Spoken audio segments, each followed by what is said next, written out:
Welcome back to another LP Gallery tutorial. Today we're going to continue our Christmas series by creating some realistic looking holly. We're going to do this in 3 quick steps. We're going to create half a holly leaf, color it, apply some special effects, duplicate that, group that, and create the other 2. For the berries, we're going to create 1 berry, of course, and duplicate that, and you get the other berries. So it's pretty straightforward. So let's get started. As you probably surmised, we're going to use one shape to cut into another shape to give us these nice holly points. You can see we were using a circle shape to do that here. Now the 2 shapes that probably work the best for creating holly leaves would be something like a rectangular shape or the wave shape. Now I prefer the wave shape because the wave shape already has a natural twist to it. Holly leaves have that same natural twist, so by using this we're going to capture some of that bending, twisting format of the holly leaf. So we're going to use a circle shape to cut into this shape to give us our points. Now, if you're going to do that, if you want to cut one shape into another shape, it really does help to make both shapes different colors. Then you can see how the cut will actually work out. So I'm going to take this orange circle, I'm going to put it right here, and you can see by having 2 different colors, I can clearly see the point right there. So it does help to have 2 different colors when using one shape to cut another one. So all I have to do now is, of course, is just duplicate this. And you can see what we're doing. So we want the circles, of course, to overlap. And we just do this again. And how wide or how thin you want this is up to you. If you bring these in, you'll get a much thinner holly leaf. So it's up to you. And we go something like this. And then we have to come to the end. Now, I don't want a flat edge like this. I don't want a flat edge like this. So I don't want to cut it really short like that. So I do want to take it as close to the edge as possible and trim it down there. Okay, so we have a point here and we have a point there. Okay, so I take all this and of course I'm going to go to my format, merge shape, and I'm going to subtract that. Now just to give you an idea how this is going to work, I'm going to just duplicate this and I'm going to go to my format, rotate, flip horizontally, flip vertically, and you can see what we're doing. So that's why we only had to really create one. We put them together and there's your twisty holly leaf. Okay, I'm going to get rid of this one and we're going to color this one. Okay, so we're going to obviously use a green. We're going to go from a dark green to a light green to give us this nice dark holly green. Okay, so let's go to our gradient, and when you go to your gradient, of course, you get your default gradient, and I only need 2 stops, so I'm going to get rid of these 2. And I'm going to take this to 0. I don't need any angle in there, so I want to go dark to light. So I'm going to take this one and I'll make this a light green first. I'm going to make this one a little bit of a darker green. Okay, so I've got that as a darker green, and I'm going to actually make this green here much darker. So I'm going to take the brightness down. I want it pretty dark, and I think what I'm going to do is put the darkness down here. So I'm going to just switch these around, and I think I'll have something like this. Okay, I like this, so I want the darkness down here. Now I think what I'm going to do with this green is make it a little bit darker. So I'm going to go and use the absolute darkest green that I have here, and I have something like that. Okay, so holly leaves are very dark green. So we have the dark green here, the lighter green there. Now I still want to add something to it. This is still too much of a cartoon-like clip art gradient fill. So I want to add a little more body to this, like we see here.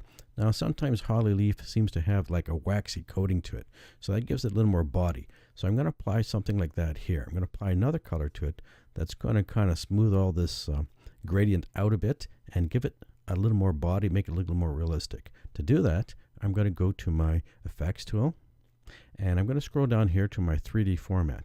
Now I'm not applying a 3D format at all. I'm just going to use the colors from it right here, the lighting colors. Now I do this a lot when I want to add a little more body to a color.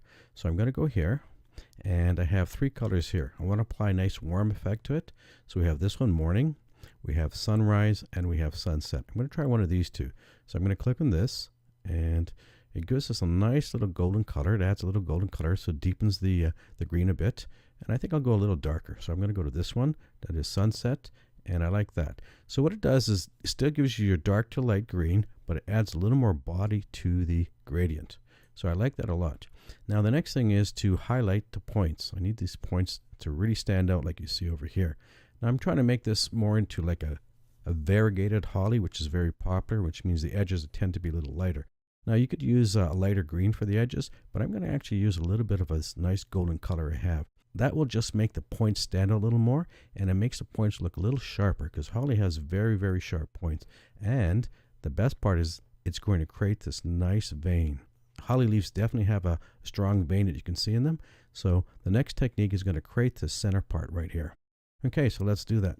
So what I'm going to do is go to my shadow, and I'm going to use a shadow to apply the color here. So most of you have probably used a shadow, but you've probably used a drop shadow. I'm actually going to be working with an inner shadow right here. So I want the color on both sides, this side and this side. So I'm going to apply it right here. So that means a shadow on all edges. So I'm going to click on that, and it gives me a shadow. Now it's giving me a black shadow. I'm going to change this to one of these nice dark colors here. So I have a nice golden color. Now, of course, you could use a light green or something along that line, or try a different, maybe an orange color like this. But I'm going to apply this nice golden color. I happen to have this in my theme set, so I'm going to use it. So I'm going to click on that, and I get a little bit of a fuzzy edge here. I think I'm going to make the distance a little more. So if I spin this up, you'll see more of an edge. Okay, and I'm going to take the blur just a little bit down a bit. So we get more of a hard edge like this, and you can see what's happening there. So that gives us a little bit of a point. So you can see how it's edging the points. It just makes it look a little sharper. And of course I can play with that a little more if I'm not happy with it. So what I'm going to do is I'm going to now duplicate this.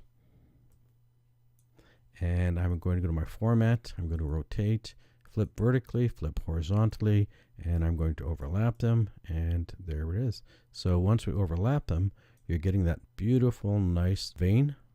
Looks perfect. That's basically what a holly leaf has. Now what I'm going to do is I'm going to take the darkness here and bring it down here. So I'm going to spin this around, or I can just flip it. I could just, of course, just flip my colors like this. And we have that. So we have the darkness coming here, a little bit of the lightness here, and just a little bit of the golden hint of that little edge here. Now I think what I might do is just take that down just a little bit more. So maybe on the distance, I'll just drop it just a bit. And I'll do the same with this one, just drop it a bit. And we have something like that. Okay, so there's your first holly leaf, and you see we have the nice little vein that's given it that nice little twist to it. Okay, so what do? All we have to do is group it. And all we have to do now, of course, is duplicate it. So that's one. We take that, we rotate it, and we take another one, and we rotate that one. And there's your holly leaf. And of course, we don't have to worry about too much about the overlap on these, because the berries themselves are going to take care of the overlap. You're not going to see too much of the overlap, but we're going to kind of put the points together kind of like this, and you have very realistic looking holly that looks like it's twisting, and definitely looks like it's very pointy and sharp, which is what we want. Okay, the next thing to do, of course, is to create our berries.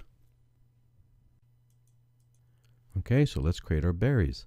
So I'm going to just duplicate this circle, and I'm going to make it smaller. Now the actual size of the berry is more determined by the covering of the overlap of the three leaves here. I'm not really trying to make the berries perfect proportion to the holly leaves. I just want to make sure that when they are side by side, that they actually cover the overlap. So that's my determining factor to the size of the holly berries, kind of like what you see here. Okay, so I have that, and I'm going to make them red. And I have to give it a nice 3D effect to it. I want to make it look spherical looking.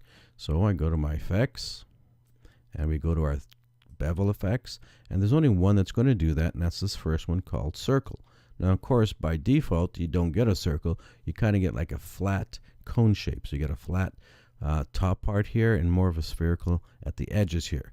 So we have to turn that into a spherical shape. So how do we do that? Well, first of all, we got to take a look at this. We notice that the width and height is measured in points. So what else is measured in points? Well, your text is. So let's take a look at the measuring stick here. This is how you measure in points. 72 points equals an inch. That's your standard unit. So if you had some text and you made it 72 points tall, it'd be approximately 1 inch tall. Now, because half of this has to be split between the width and the height, we have to take the 72 and divide it by 2. That gives us 36. That means the width has to be 36 and the height has to be 36. Now that is going to be dependent on the size of the object. So what you need to know is the size of the object, and then you take the width and height of that and you multiply it by 36, and that will give you the perfect spherical size. Okay, so what I need to know, of course, is I need to know what the width of this object is. So I'll go to my size, and I see the width is 0.34 and the height is 0.34. So I have to take that 0.34 multiplied by 36, and that's all you have to do. Regardless of the width and height of the object, the size of the object, you just have to multiply the width and height by 36. So it doesn't matter big or small, as long as you multiply it by 36, that will give you the perfect spherical shape. Okay, so this is 0.34, this is 0.34. So I'm going to take my little Windows calculator. I'm going to take 0.34 times 36 equals 12. So that means the perfect width and height points for this is 12. So my bevel width and my bevel height will be 12. So let's go do that. So we're going to go back, and here it is. We notice the default is 6, so we got to change that into 12, and we change that one into 12, and there's your perfect circle shape. Okay, so now we put that there, and the next thing to do is apply our lighting effect. And I want something a little softer, kind of like what you see here. So I don't want this to be really sharp, high contrast like you see here. So let's take a look. So we're going to go and look at our material, and we're using this one, which is a warm matte. I think I'm going to take something a little softer. Plastic tends to be a little bit softer, so I'm going to click on plastic. Okay, now we got these sharp points here, and that means I'm going to have to change my lighting effect. So I'm going to go to my lighting. I've got a pretty bright lighting here. I've got 3-point, and that one's pretty bright. I don't want it to be that bright. I want it to be a little softer, a little muted. So I'm going to go to this one right here. It's called soft light. That's exactly what it is. It's a soft light. So we put a nice soft light, and you get something like this. Okay, now you could always rotate the light, so you can see that I spin the angle. I can rotate it whichever way I want. So I think that's pretty good. And what I need to do, of course, is to duplicate it. Now I could put a drop shadow. So let's say I want to add a drop shadow, just so it throws a shadow of the leaf. That makes it it'll make it look like it's more raised from the leaf. So I'll just put a nice little drop shadow, just drop it down, something like that. And maybe I'll just increase the distance a bit like this. Okay, so we have that, and then of course we just have to duplicate it. So I can put one here, and there you go. There's your berries. And then we just overlap them like this, and there's your holly berries. So there's your nice little holly leaf with your little holly berries. And you can also rearrange your shadows. So if you want a shadow to go on top, let's say you want this one to be on top of this one, so it throws a shadow there, I can of course change my shadow direction. So I can go here and maybe put it to the left so it's more over here. I'll bring this one to the top,